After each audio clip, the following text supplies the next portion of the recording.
Imagine the fog rolling in, thick as shadow, every footstep muffled, every heartbeat echoing in the still air.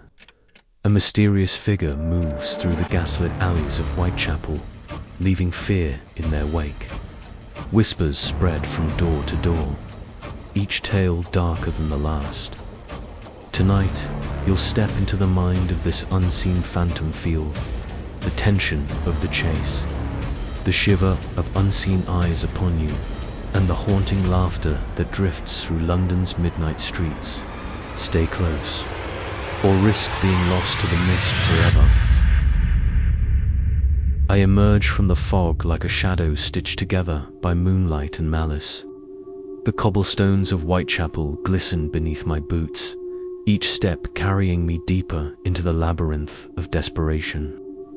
I breathe in the stench of stale ale and cheaper perfumed powder scents that mingle and warp into the sweetness of fear.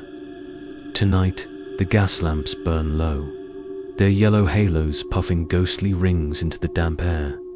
Perfect. I am the hunted and the hunter.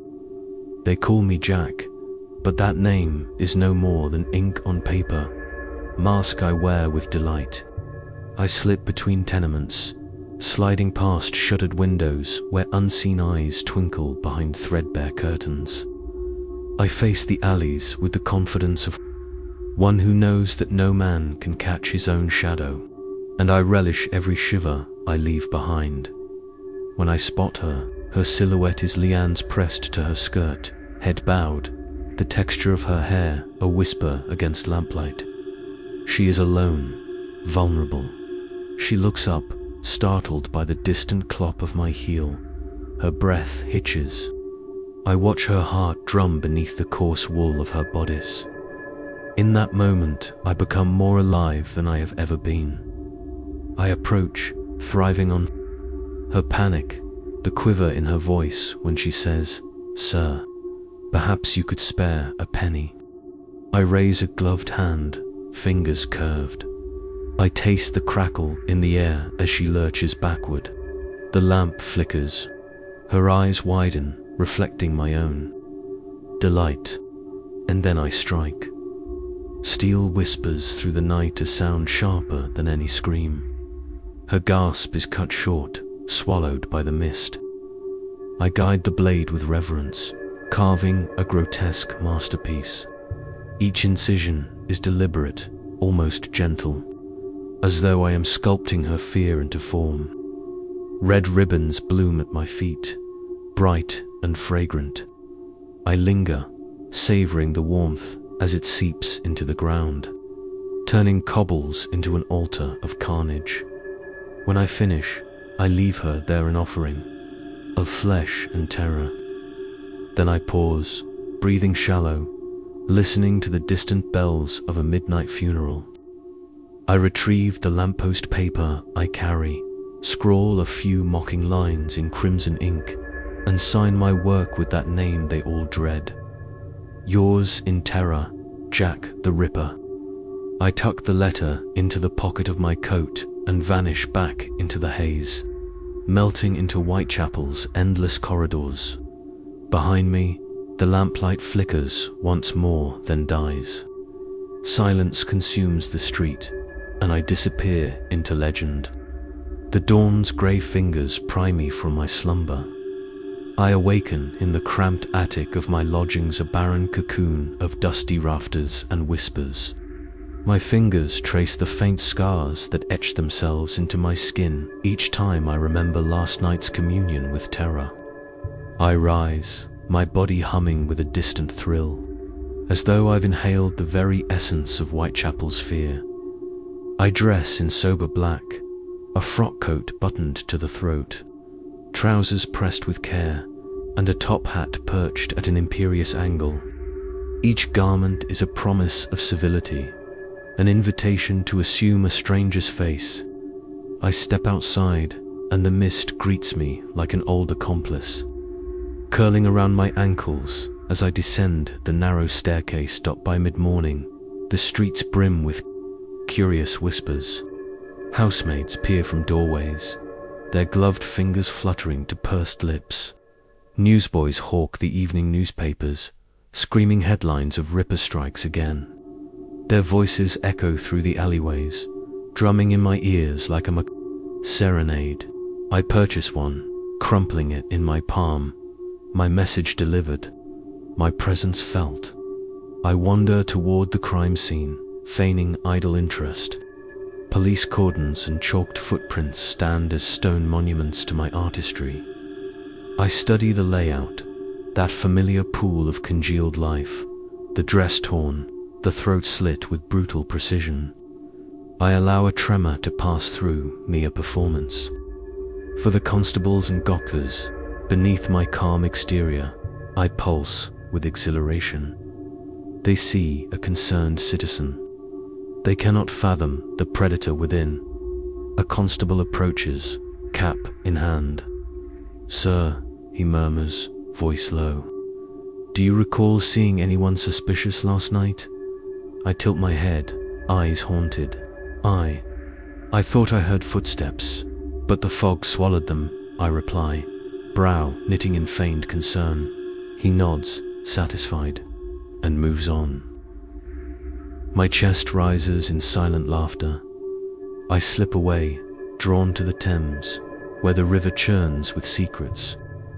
I perch on a worn quay, watching barges drift through the haze. The water reflects the sky's leaden Pelora canvas of uncertainty. I close my eyes, inhaling that brackish breath, and feel the pulse of the city beneath my skin. This place is mine. Its terror sustains me. Tonight, another prey awaits. I will stalk her along Whitechapel's labyrinth once more, leaving behind only blood and myth. But first, I must relish this calm, this fleeting peace before the storm. I replace the newspaper in my coat pocket next to last night's letter, the ink still damp. My heartbeat synchronizes with the Thamus's restless currents. When dusk falls, I will emerge again. The mist will cloak my sins, and the shadows will become my sanctuary. For I am both ghost and reflection, Jack the Ripper, the undying echo of Whitechapel's darkest hour. Night drapes over Whitechapel like a funeral shroud, and I feel its weight settle across my shoulders as I step into the gaslit gloom. My breath billows white in the cold. The mist swirls at my knees, beckoning me forward. I adjust the lapel of my coat and thumb the paper tucked inside, the crimson words still alive beneath my fingers. It's time. I move through the back alleys, where walls lean in, eager to listen. The bawdy houses close one by one. Lanterns extinguish with a hollow pop. Silence deepens, each footfall loud against the stones. I pause at a fork in the road, where two paths converge in darkness. Here, I choose the one no soul dares tread, narrow lane wedged between a collapsing tenement and a refuse heap. The stench of rot is a familiar bomb. Ahead, a lone figure hovers beneath a sputtering lamp. Midday Lily, they call her, an orphan. Of the streets, she flits between houses and alleys, seeking coins and comfort in equal measure. Her scarlet skirt brushes the damp stone, and for a heartbeat, she seems a painted doll at play. Then she senses me. Her head lifts. Her eyes go wide. She stumbles backward, clutching a battered satchel. "Good evening, sir," she whispers, voice trembling like a candle flame. My smile is a blade. It cuts through the fog, sharp and unyielding. I step forward, gloved hand extending. Her gaze darts to the blade tucked at my waist. She gulps, lips parting in a silent plea. I crouch, bringing myself level with her trembling frame. "Lost?" I ask, voice smooth as velvet. The lamplight catches my eye, turning my pupils into black holes. She nods, swallowing hard. I stand abruptly, remembering the ritual. I sweep her satchel aside, the clink of coins like laughter. She gasps, heart pounding. I place a finger against her lips. I murmur, and she obeys, eyes shining with terror. Then motion, I produce my blade, its steel moon bright. She flinches, and I feel the surge, the moment when predator and prey lock in a quiet pact. I advance with methodical grace, each step rehearsed 1,000 times. Her scent is potent to night-cheap perfume laced with sweat. I inhale, intoxicated. My hand finds her throat, delicate. I trace 2 quick lines across her skin, feeling the warmth that blossoms beneath. She trembles, body arching backward, eyes rolling with disbelief. The blade follows each contour, sculpting agony. She opens her mouth in a silent scream, her knees buckling. I cradle her head, guiding the final cut. Blood pools like ink on parchment. I hold a strand of her hair, slick with life's end, and study it. Then I let go. She collapses, a ragdoll of lace and flesh. I retrieve my letter tonight, penned on the back of a cigarette box, and scrawl a new verse. Another rose in Whitechapel's garden. Keep watching, dear detectives. JTR.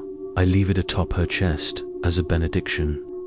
Then I slip away, footsteps as silent as prayer. Above me, the gaslight flickers one last time before dying. Whitechapel exhales, and I vanish into its hungry heart. Rain hammers the rooftops like 1,000 drummers heralding doom. I emerge once more, cloak drawn tight, feeling the electric thrill of water mingling with the night's chill. The cobbles gleam slick and black, reflecting wavering lamplight in distorted shards. This storm, this chaos, it is my ally, washing away footprints, muffling faraway shouts, and cloaking my departure. I navigate the labyrinth of courtyards and side streets, driven by whispers of a new voice calling at moonrise. Her name reached my ears through the alleys, flower of spring. A young woman who waits for patronage to pay the rent she can barely afford. Tonight, she ventures further north than usual, toward the edge of the district where mortals still cling. 2 delusions of safety. Thunder rumbles distant and low as I approach a shaded archway framing a worn sign, Hope House. Smoke drips from the chimney, and a fractured glow spills onto the mud-splattered stones. Inside, women huddle around a battered table, their faces lit by hope and desperation. I pause in the doorway, and they part like curtains, revealing her.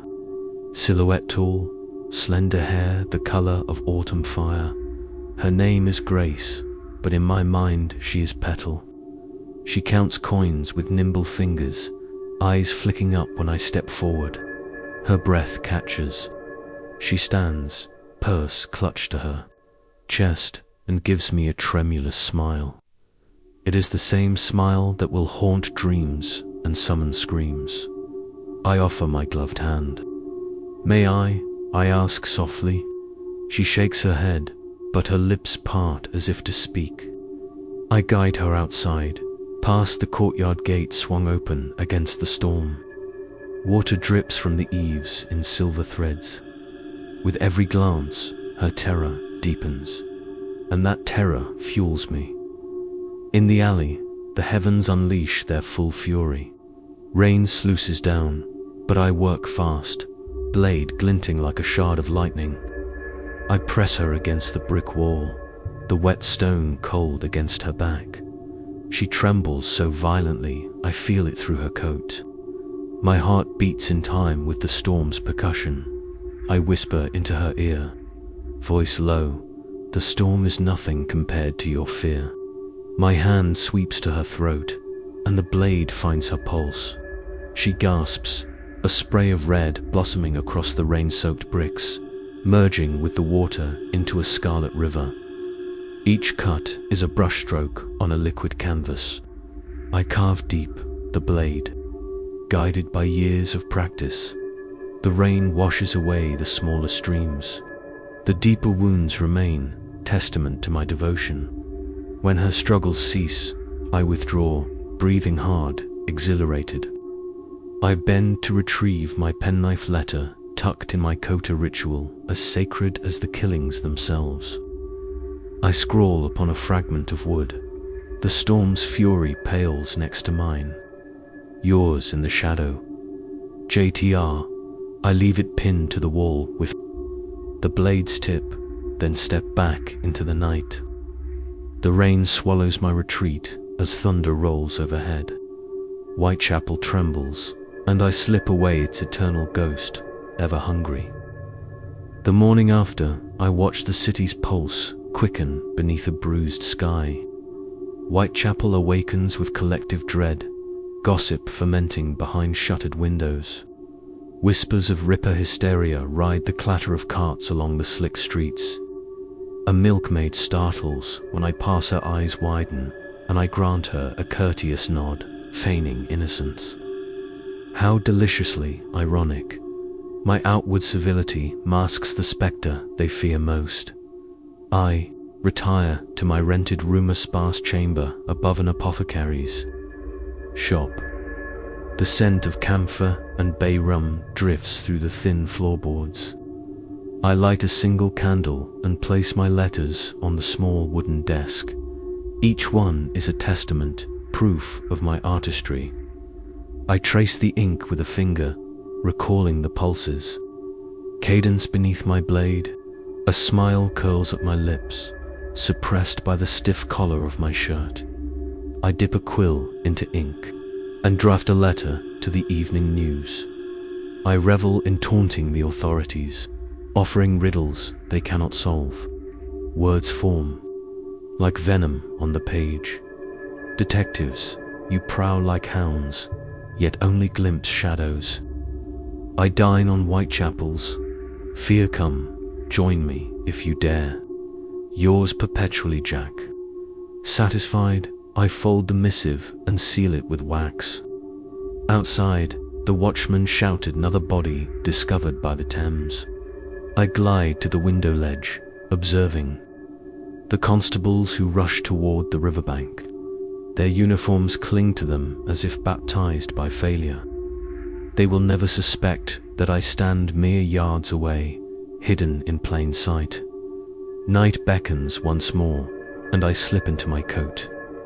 The city's rumble is a lullaby, guiding me through crowded thoroughfares and silent lanes. I move without haste, for my journey is ritual, not haste. I consult my pocket watch. The minute hand sweeps cruelly close to midnight. Perfect timing. At a lantern-lit courtyard, I find my final tableau. A seamstress they call Little Rosie. She hums softly as she tucks her shawl tighter, oblivious to the eye that watches from the shadows. I approach, footsteps muted by the wet earth. She glances over, offering a tired smile. I return it a gesture of intimacy before enactment. I draw her into the alcove and press my palm to her cheek. Her skin is soft, trembling. My other hand reveals the blade's promise. Her gasp is a symphony. The ritual unfolds. The first shallow cut, the mounting panic, the crescendo of her silent farewell. I carve swiftly, carving her story into flesh. When silence reigns, I compose my final letter on a scrap of her sewing pattern. The final stitch is done. Savor the void I leave behind, Jitia. I place it atop her motionless form. The rain returns in reluctant drizzle, as though the heavens weep for her. I step back, adjust my hat, and slip away my legacy sealed. Whitechapel will remember me not as a phantom, but as its darkest truth. The dawn breaks heavy with Uni's bruised sky that mirrors the weight in my chest. I return to my lair above the apothecary, each step echoing in the hollow stairwell. Inside, twilight lingers like spilled ink across the floorboards. I remove my coat, the dampness clinging like a confession, and hang it beside the lantern. The room is silent, but for the soft drip of oil from the wick. I approach my desk, where the remains of my letters lie in a neat pile. Each one bears witness, crimson, signatures that carry my promise into print. My hand hovers over the final scrap of paper, a fragment salvaged from little Rosie's sewing pattern. I trace the jagged edge with a fingertip, feeling the memory of her last breath braided into its fibers. News arrives with the mid-morning courier, another edition of the evening news. Its headlines screaming of panic, demands for justice, and rumors of a masked doctor or a nobleman in disguise. I scan the article, savoring the futile speculation. The constables are blind dancers, stumbling over the trail I leave with deliberate precision. Their theories multiply like twisted shadows, each more grotesque than the last. I draft my final communique, saluting their confusion. Your quarry strides unseen between your ranks. My face is fog, my voice the silence after the scream. Farewell, Whitechapel, till we meet again. JTR. I seal it with wax and tuck it into a sealed envelope addressed to the Chief Inspector himself. The thought of that dignified man trembling over my words thrills me. Night falls for the last time. I feel it in the tightening of the air. I pull on fresh gloves and polish my blade until it gleams with a lethal promise. The gas lamps gutter, shadows twisting like curious hands. I breathe deeply, tasting the anticipation. I wander the familiar alleys one final time, retracing the steps of my flights of fancy. Each corner holds a memory. Midday Lily's terror, Grace's final gasp, little Rosie's stitched ending. I press a finger against the damp brick where I pinned my last letter, new mortar concealing the wood and ink. Soon, even that will vanish. I step onto a narrow bridge spanning the Thames. Beneath me, the water churns black and unknowable. I pause at the railing, the weight of my deeds pressing upon me like a shroud. I place the envelope beside a loose stone, then slip away into the mist before its seal is broken. Behind me, Whitechapel holds its breath, a district suspended between relief and dread. My legend unfurls in whispered recollections, in every terrified glance cast at shadowed doorways. I become the ghost of those gaslit streets, untouchable, eternal. As I slip beyond the district's bounds, the mist swallows my silhouette. My name drips into infamy, a scar across history, and somewhere in the fog-choked night, I smile. Weeks pass, yet Whitechapel remains ensnared by my shadow. The fog returns each evening as if summoned, coiling round lampposts and shuttered windows. Rumors of my departure swirl. Some claim I fled overseas. Others insist I hide in plain sight, clutching another blade. But I watch from afar, savoring the panic that bleeds through every headline and hushed conversation. I return to Whitechapel only in memory, retracing each tableau in my mind's eye. The final letter waits untouched by constable or press beside the loosening stone on the Thames Bridge. I imagine it being found, the seal cracked, the words spilling dread into the hands of the Chief Inspector. That moment will be my lasting imprint, the promise of a ghost, alive in ink and rumor. Occasionally, I stroll past the boarded-up houses where my symphony played out. I see fresh paint covering the walls, new tenants settling in hopes of leaving the past behind. How they tremble, though they cannot name the reason. I watch children chase each other in the street, unaware their game takes place atop bones and secrets. I smile my legacy woven into the very fabric of this place. On a clear night, I stand before a dimly lit pub on Commercial Street. Through the fogged windows, I glimpse laughter and song, the ordinary joys I once observed as a spectator. I remember the taste of fear, so much sweeter than drink. I turn away, unwilling to muddy my palate with such mundane revelry. In the quiet of my chambers, I burn my letters one by one. The flames dance like devils, feasting on wax and parchment. Each curl of smoke carries away the evidence of my deeds, until only ash remains. I scatter it upon the Thames breeze, sending fragments of Jack the Ripper into eternity. Yet I keep one letter, the first preserved beneath glass. Its ink has faded, but the signature endures. Yours in terror, Jack the Ripper. I display it on my mantle as a trophy, a reminder of the power held by a simple name. Often, I trace the letters with a fingertip, recalling the hush that fell when the city read those words. My pulse quickens at the memory, even now, and so I fade from the streets, a phantom dissolved into legend. But the name lives in books, in films, in late-night whispers. I am the question that can never be answered, the horror that never truly ends. I close my eyes and listen. Every creak in the floorboards, every distant footstep, feels like an echo of myself. I smile and murmur into the dark, "Good evening."